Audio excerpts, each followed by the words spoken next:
The Woman in the Lake. A true horror story of two brothers fishing. The lake that should have been left alone. The night always had a strange silence to it around that lake. It wasn't a place many people knew about, not because it was private, but because it didn't want to be found.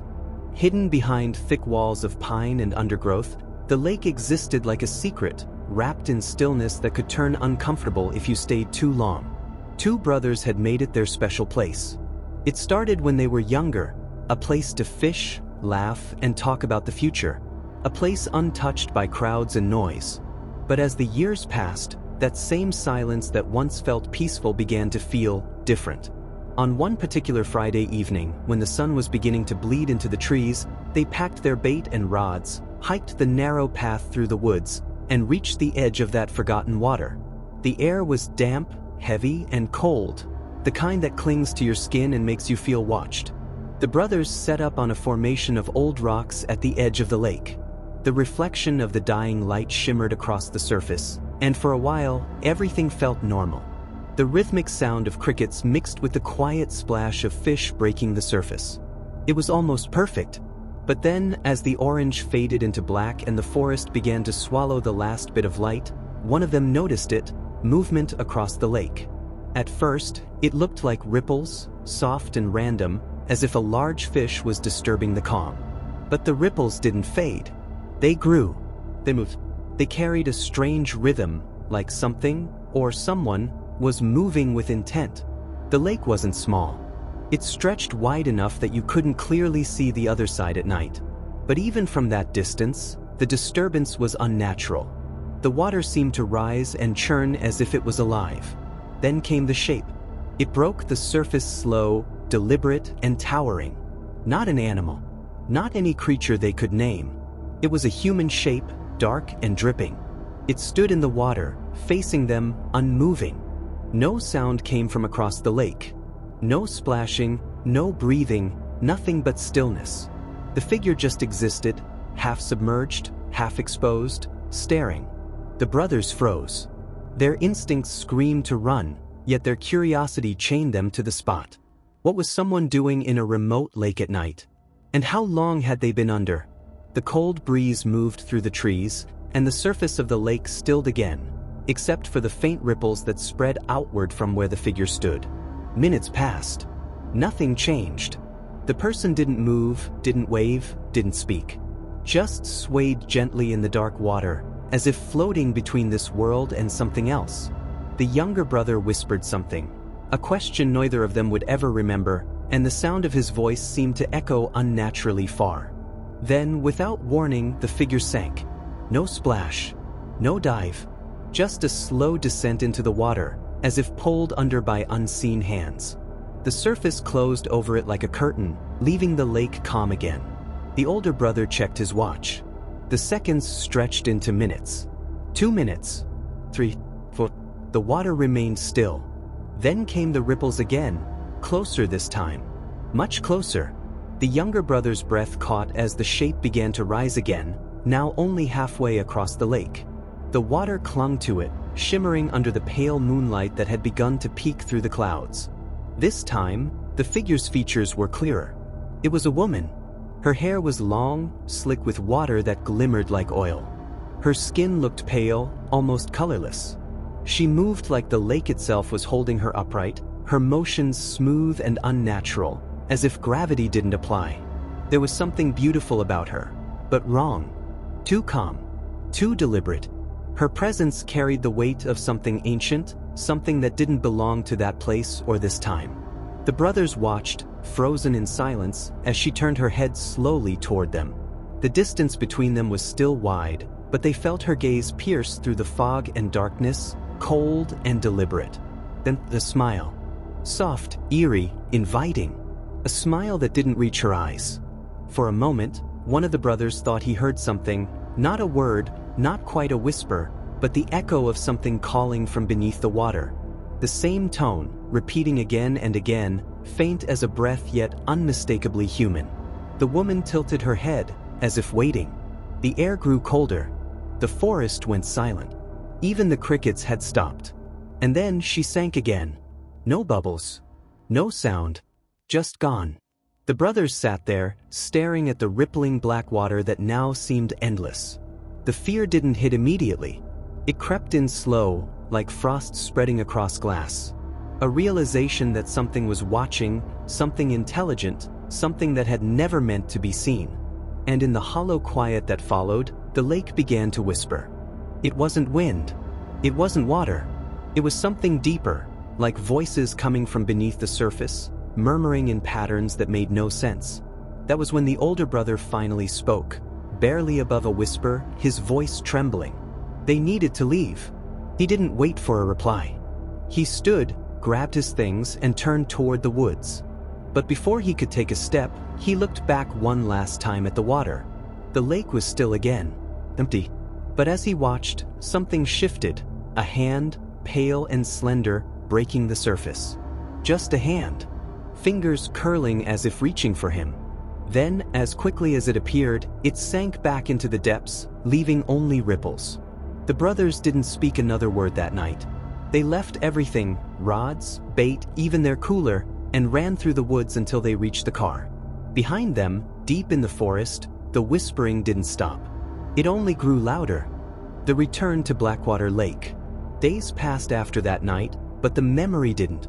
It lingered in their minds like a cold hand resting on the back of their necks. Every sound of dripping water, every reflection in glass, every dark dream, they all led back to the lake. Neither brother talked about what they saw at first. They pretended it hadn't happened, pretended it was just exhaustion, bad light, maybe even imagination. But deep down, both knew that was a lie. What they saw had been real. The human mind could not invent that kind of stillness, that kind of wrongness. Weeks later, the silence broke.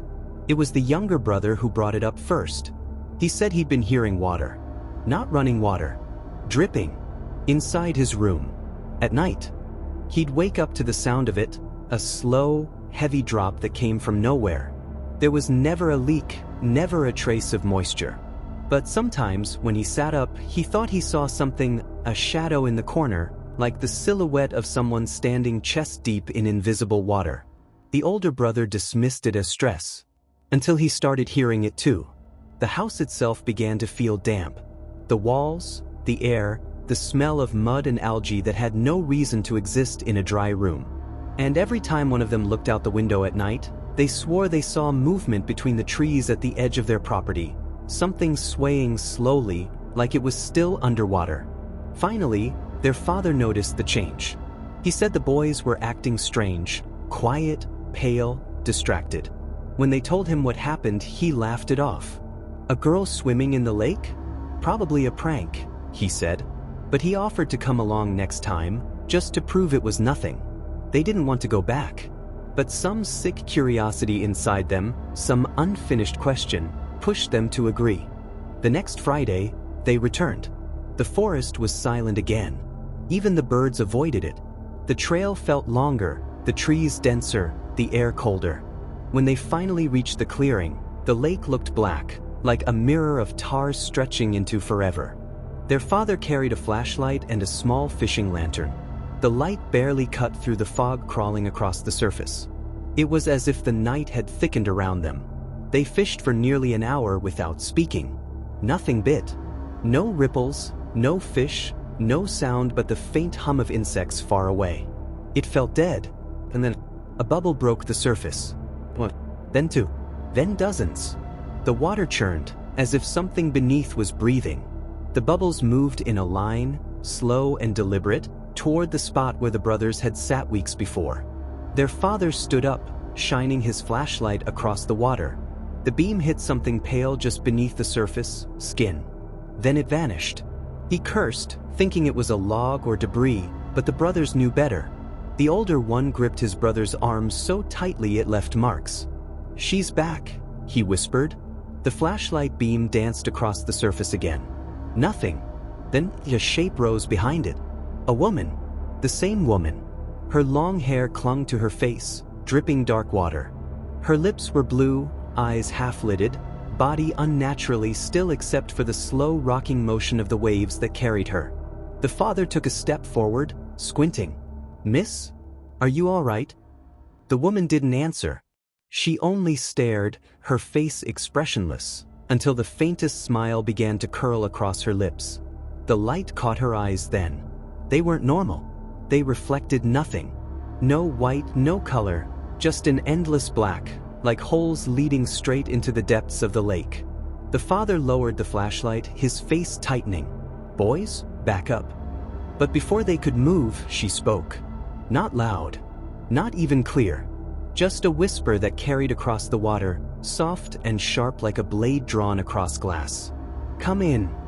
Her voice sounded close, as if she were standing right beside them. The brothers froze. Their father turned, yelling for them to pack up, but they couldn't move. The words weren't just sound. They felt inside their heads, echoing in their skulls. Then she started moving forward. Not swimming, not walking, just gliding, her body unnaturally smooth across the surface, like the water itself was carrying her. The light flickered. The father cursed and hit the flashlight, but it dimmed again, and in that brief darkness, the woman vanished. A sound rose from the lake. Not the splash of movement, but a low, hollow hum, like a choir underwater. Then came another voice. And another. Dozens. Maybe hundreds. Whispers rising from the deep. The air grew colder. The fog thickened. The brothers could barely see their father now, just the faint glow of the dying lantern. And then, the whispering stopped. Everything went quiet again, until a hand burst from the water, pale and dripping, clutching the edge of the rock they stood on. The brothers screamed, and their father swung the flashlight toward it. No one. Just ripples. But when they turned to grab their things, the father was gone. Only the light remained, rolling on the ground near the water's edge, flickering weakly. The younger brother reached for it, but the older one pulled him back. He pointed toward the lake. Their father was standing in the water, knee-deep, then waist-deep, then chest-deep. His eyes were open, his face blank, and his body stiff like a puppet on strings. The woman stood beside him, her pale hand resting on his shoulder.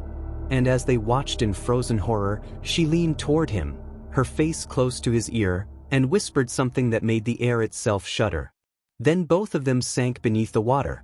No struggle, no splash, just gone. The brothers ran. They didn't stop until the car was in sight. The drive home was a blur of tears and silence. Neither spoke. Neither dared look in the rearview mirror. When the police searched the lake the next morning, they found nothing. No body, no footprints, no signs of struggle. Just one thing, a wet handprint on the inside of their father's flashlight. And when the younger brother tried to tell them what happened, one of the officers interrupted him. Said he'd heard the same story before. From two other men. Years ago. Same lake. Same woman. The voice beneath the water. The lake never truly left them. Even after the police closed the case, even after their father's name was etched into a missing persons report, the brothers could still feel it, that weight, that presence, pulling them back to where it all began. Nights were the worst, because that's when the water came calling. It started subtly. The dripping sound returned, slow, rhythmic, like breath. But it wasn't confined to dreams anymore. They would wake up drenched in cold sweat, their sheets damp, the faint smell of the lake clinging to their skin. Sometimes they'd hear whispers in the drain when brushing their teeth. Sometimes, the shower water would run black for a second before clearing again.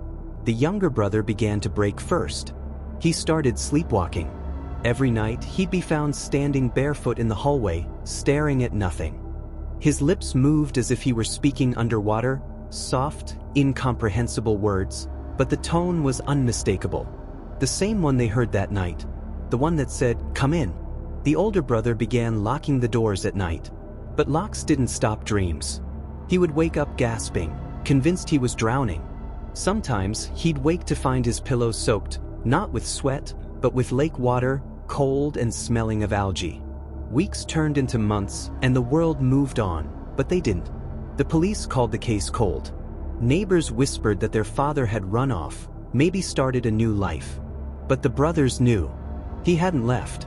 He'd been taken. One night, the older brother decided he couldn't live with the questions anymore. If the lake had claimed his father, it wasn't done yet. And he needed to know why. He woke his brother before dawn and told him they were going back. The younger one protested, crying, trembling, but the older brother's eyes were hollow, no fear, no hesitation. "We end it tonight," he said. The drive felt longer this time, like the forest itself was moving closer. The trees leaned in over the road, and mist clung to the earth like something alive. By the time they reached the trailhead, the sun had vanished behind a blanket of gray. The path to the lake looked different. The air was heavy, filled with the smell of rot and wet earth. Every footstep sounded wrong, too loud, too hollow, echoing back like they were walking through a cavern. When they reached the clearing, the lake looked almost calm. Smooth, black, endless. It reflected no light, no stars, no sky, just void. The older brother stepped forward, setting a lantern near the water's edge. "This ends here," he whispered, though whether it was to his brother or to himself, he couldn't tell. The younger brother stood back, shivering, his breath visible in the freezing air. Then the water moved. A single ripple spread outward, slow and deliberate. The surface parted, and from it rose that familiar figure, the woman. She looked unchanged, ageless. Her long hair floated around her face like strands of ink, her expression soft, almost loving. But her eyes, they were hollow, blacker than the lake itself. She smiled at them, a calm, knowing smile. The older brother's hands trembled, but he stood his ground. "What do you want?" he shouted. Her head tilted slightly, like a curious child. Then her lips parted. What came out wasn't sound. It was vibration, a low, guttural hum that made the lantern flicker and the ground tremble. The lake seemed to pulse with it, waves rippling outward as if responding to her voice. The younger brother fell to his knees, covering his ears. "Stop!" he screamed, but it only grew louder. And then, through the distortion, came words. "You left him behind." The brothers froze. "You left him in the dark." Her face changed. The softness vanished, replaced by something ancient and cold. The air grew colder still, the mist thickening until they could barely see each other. The older brother stepped back, shaking his head. He walked in himself. The woman's eyes flared open. The lake erupted. A column of water burst upward, crashing against the rocks. In it, faces. Dozens of them, pale, screaming, twisted in eternal agony. Men, women, children, all reaching, clawing, pulling. And in the center of them, their father. His eyes were open, lifeless, but his mouth moved, forming the same words she had whispered that night. "Come in." The younger brother screamed and ran, but the older one stood frozen, unable to look away. His father's face drifted closer, water pouring from his mouth and eyes. "She's waiting," he whispered. The woman extended her hand toward him. "Join us." He took a step forward before he realized what he was doing. The voice in his head wasn't his anymore. It was hers. The air around him rippled like the surface of water, and for a brief second, he felt calm. The younger brother turned back just in time to see his brother's foot hit the water. The lake glowed faintly, a deep, greenish hue, and the woman's reflection rippled beside him. He ran forward, screaming, grabbing his brother's arm, pulling with all his strength. But the water had already wrapped around his legs like hands.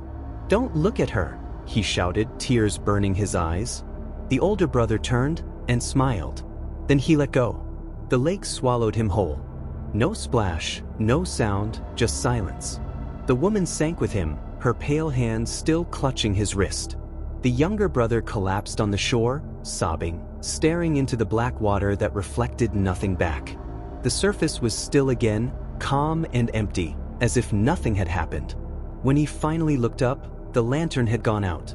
And in the reflection where the flame had been, he saw her face, smiling inches from his own.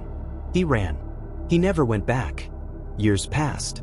He moved far from the town, changed his name, never told a soul what really happened that night. But some nights, when the world was silent and he was alone, he would hear it again, the sound of dripping water. Sometimes it came from the ceiling, sometimes from the sink, sometimes from inside the walls. And once, just once, as he stood frozen in his living room, staring at the dark reflection of his window, he saw her.